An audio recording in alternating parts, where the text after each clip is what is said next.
Hi guys! Welcome back to my channel. Today I'm sharing with you how to make delicious and melt in mouth besan laddus, along with tips on how to make them perfectly even if it is your first time, and mistakes to avoid so that you can make them right every single time. So let's get started, shall we? For making besan ke laddu, you need 1 cup of besan flour, 3/4 cup of powdered sugar, 2 tablespoons golden raisins or nuts of your choice. This is optional but recommended. 3/4 teaspoon of elaichi or cardamom powder, 1/3 cup of ghee, and crushed pistachios or crushed nuts of your choice for garnish, which again is optional. If you're like me and like to get the prep out of the way first, start with sieving the besan, then sieve the powdered sugar to keep it ready too. I have used fine regular besan here, but you can use laddu besan flour instead, which is coarser, or if you're using fine besan, then add a couple spoons of rava or semolina for that coarser texture of laddu that is more popular in northern India. I like how the laddus turn out using the regular besan and no rava, so I stick to that. Next, sieve the powdered sugar and keep it ready to go for later.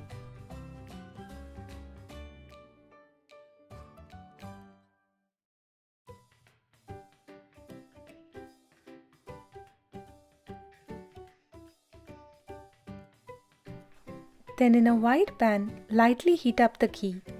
Add in the sieved besan flour and roast it on a low flame, stirring intermittently till the besan flour turns lightly golden in color and leaves a nutty fragrance.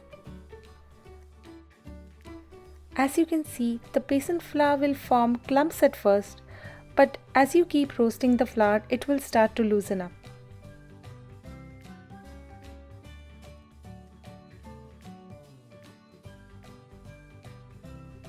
This step might take about 30 minutes on a low flame, and all the stirring means this is quite the hand workout.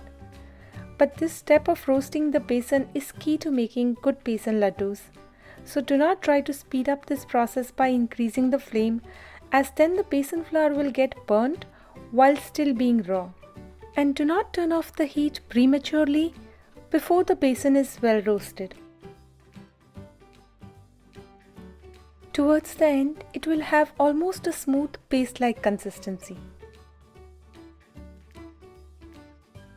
Once the besan is roasted well, transfer the besan paste into another container so that it doesn't keep cooking.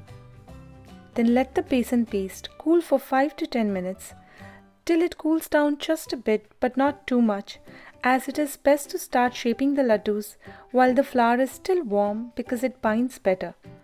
That being said, it does need to cool down to warm and not be hot when you add powdered sugar, else the sugar will further loosen up the besan and it will be difficult to shape this paste into laddus. In the meanwhile, mix together the sieved powdered sugar, elaichi powder, and add raisins and chopped nuts of your choice to it. I skipped raisins and nuts this time because I have a picky eater who doesn't like any additions in his laddus, so I chose to garnish with crushed pistachios later. You could do both. Then check on the besan paste, and when it is still warm but not too hot, mix it in with the powdered sugar, elaichi powder, and the raisins and nuts if you're adding them. This will form a soft, a little crumbly dough which you can then shape to form laddus.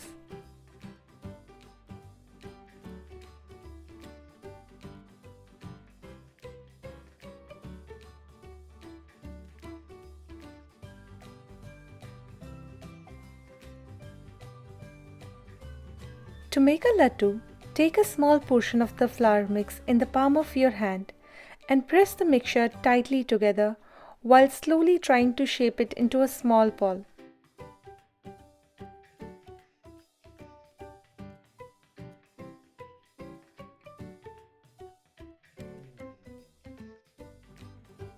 Repeat with the rest of the mixture and place the laddus on a serving tray to set for 5 to 10 minutes before you serve.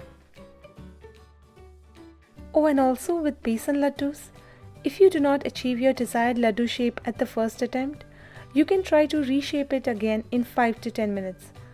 But do not let it stay longer than that before you try to reshape the laddus, because otherwise the laddu shape will be more firmly set and trying to reshape it will lead to cracks in the laddus. And there you have it, delicious melt-in-mouth besan laddus. Garnish with crushed pistachios or nuts of your choice and enjoy!